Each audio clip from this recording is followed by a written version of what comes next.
Minerals are in the east of Ukraine, not far from the front lines and in areas that Russia has occupied. Will you direct President Putin to withdraw his forces from those areas if there's U.S. interest there? Well, we'll take a look at the time. We have a lot of area. It's a very big area we're talking about. So we'll take a look. I'll study that and I'll see. And who would protect those minerals if they are U.S. interests? Would that be Ukrainian forces, European forces? The agreement will protect them. U.S. forces? Agreement, yeah. We're signing an agreement.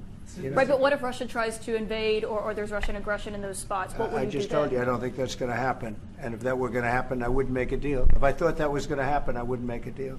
Some people may wonder why. They ought to focus on CNN on survival, not asking me these ridiculous questions. Why you have confidence that Putin won't violate a deal? Focus on surviving, because CNN's got such low ratings. I don't think they're going to survive. People will ask why you have confidence Putin won't violate the deal. I already mentioned Poland. Poland was... President, overall, South Korea has done 5 times more tests than the U.S. per capita. Why is that? I don't think that's true. That is true. And you said this morning that the White House said the U.S. passes South Korea in virus testing. Who are you with? Yahoo News. And it's not true per capita. Do you want to respond to that? If you have the numbers.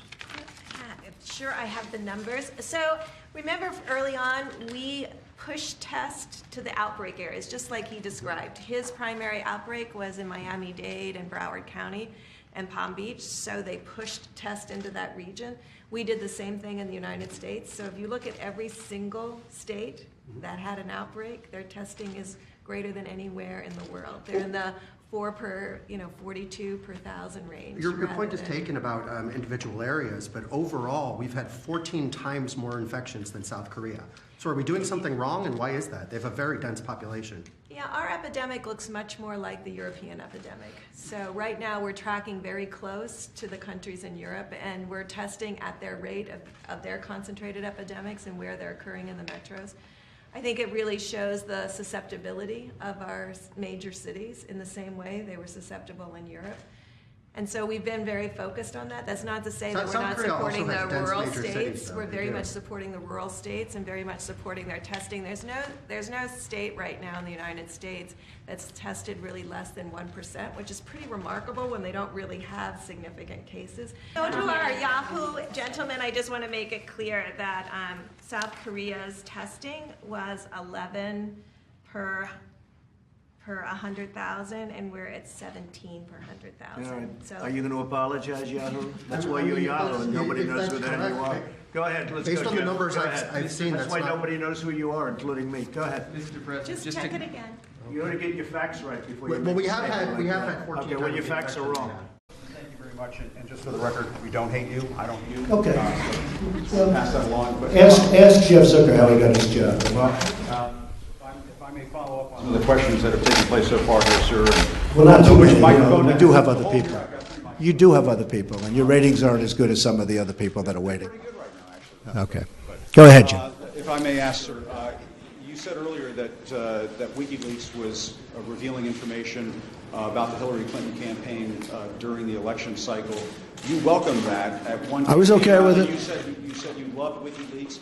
At another campaign press conference, you called on the Russians to find the missing 30,000 emails. I'm wondering, sir, if you... Well, she was actually missing 33, and then that got extended with a whole pile after that. No, but I did say 30, but it was actually higher than that. If I may ask you, sir, it sounds as though you do not have much credibility here when it comes to leaking, if that is something that you encouraged during the campaign. Fair question. Ready? If I may ask you that. No, but let me do one at a time. Do you mind? Yes, sir. All right. So, in one case, you're talking about highly classified information. In the other case, you're talking about John Podesta saying bad things about the boss. I will say this. If John Podesta said that about me and he was working for me, I would have fired him so fast your head would have spun. He said terrible things about her. But it wasn't classified information. But in one case, you're talking about classified. Regardless, if you look at the RNC, we had a very strong, at my suggestion, and I give Reince great credit for this, at my suggestion, because I know something about this world, I said I want a very strong defensive mechanism. I don't want to be hacked. And we did that. And you have seen that they tried to hack us and they failed. The DNC did not do that. And if they did it, they could not have been hacked. But they were hacked and terrible things came in. And, you know, the only thing that I do think is unfair is some of the things when I heard some of those things, I picked up the papers the next morning and I said, oh, this is going to be front page. It wasn't even in the papers. Again, if I had that happen to me, it would be the biggest story in the history of publishing or the head of newspapers. I would have been the headline in every newspaper. I mean, think of it. They gave her the questions to a debate, and she should have reported herself. Why didn't Hillary Clinton announce that, I'm sorry, but I have been given the questions to a debate or a town hall, and I feel that it's inappropriate, and I want to turn in CNN for not doing a good job. And if I may follow up on that, just something that Jonathan Karl was asking you about. You said that the leaks are real, but the news is fake. I guess I don't understand. It seems that there's a disconnect there. If the information coming from those leaks is real, then how can the stories be fake? No, the reporting is fake. And if I may ask, I just want to ask Jim, you know what it is? Here's the thing. The public isn't, you know, they read newspapers, they see television, they watch. They don't know if it's true or false because they're not involved. I'm involved. I've been involved with this stuff all my life. But I'm involved. So I know when you're telling the truth or when you're not. I just see many, many untruthful things. And I'll tell you what else I see. I see tone. You know the word tone. The tone is such hatred. I'm really not a bad person, by the way. No, but the tone is such, I do get good ratings, you have to admit that. The tone is such hatred. I watched this morning a couple of the network, and I have to say, Fox and Friends in the morning, they're very honorable people. They're very, not because they're good, because they hit me also when I do something wrong, but they have the most honest morning show. That's all I can say. It's the most honest. But the tone, Jim, if you look, the hatred, I mean, sometimes somebody gets, well, you look at your show that goes on at 10 o'clock in the evening. You just take a look at that show. That is a constant hit. The panel is almost always exclusive anti-Trump. The good news is he doesn't have good ratings. But the panel is almost exclusive anti-Trump. And the hatred and venom coming from his mouth, the hatred coming from other people on your network. Now, I will say this. I watch it. I see it.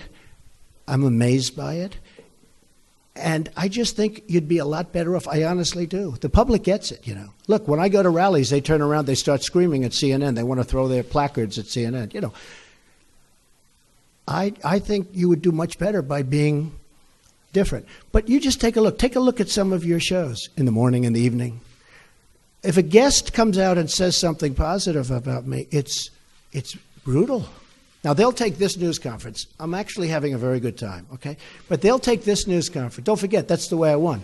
Remember, I used to give you a news conference every time I made a speech, which was like every day, okay? No, that's how I won. I won with news conference and probably speeches. I certainly didn't win by people listening to you people, that's for sure. But I'm having a good time. Tomorrow they will say, Donald Trump rants and raves at the press. I'm not ranting and raving. I'm just telling you, you know, you're dishonest people. But I'm not ranting and raving. I love this. I'm having a good time doing it. But tomorrow the headlines are going to be Donald Trump rants and raves. I'm not ranting and raving. Go ahead. I may just one more follow-up. Should I let him have a little bit more? What do you think, Peter? Peter, should I let him have a little bit more? Sit down. Sit down. We'll get it. Just because of the attack of fake news and attacking our network, I just want to ask you, sir. I'm changing it from fake news, though. Doesn't that undermine? Very fake news. I know, but aren't you? Go ahead. Real news, Mr. President. Real news. And you're not related to our new... I am not related, sir, no. I do like the sound of Secretary Acosta, I must say. You know, I looked at that name. I said, wait a minute. Is there any relation there? Alex Acosta. I'm sure you checked that out, sir. No, I checked it. They said, no, sir. I said, do me a favor. Go back and check the family tree. Okay. But aren't you concerned, sir, that you are undermining the people's faith in the First Amendment, freedom of the press in this country, when you call stories you don't like fake news? Why not just say it's a story I don't like? When I do you that. Call it fake news, no, you're undermining confidence in our news media. Here's the thing. Isn't that important? I understand what you... And you're right about that, except this. See, I know when I should get good and when I should get bad. And sometimes I'll say, wow, that's going to be a great story. And I'll get killed. I know what's good and bad. I'd be a pretty good reporter, not as good as you. But I know what's good. I know what's bad. And when they change it and make it really bad, something that should be positive, sometimes something that should be very positive, they'll make okay. They'll even make it negative. So I understand it. So because I'm there, I know what was said, I know who's saying it, I'm there. So it's very important to me. Look, I want to see an honest press. When I started off today by saying that it's so important to the public to get an honest press. The public doesn't believe you people anymore. Now, maybe I had something to do with that. I don't know. But they don't believe you. If you were straight and really told it like it is, as Howard Cosell used to say, right? Of course, he had some questions also. But if you were straight, I would be your biggest booster. I would be your biggest fan in the world, including bad stories about me. But if you go, as an example, you're CNN, I mean, it's story after story after story is bad. I won. And the other thing, chaos. There's zero chaos. We are running, this is a fine-tuned machine. And Reince happens to be doing a good job, but half of his job is putting out lies by the press. You know, I said to him yesterday, this whole Russia scam that you guys are building so that you don't talk about the real subject, which is illegal leaks.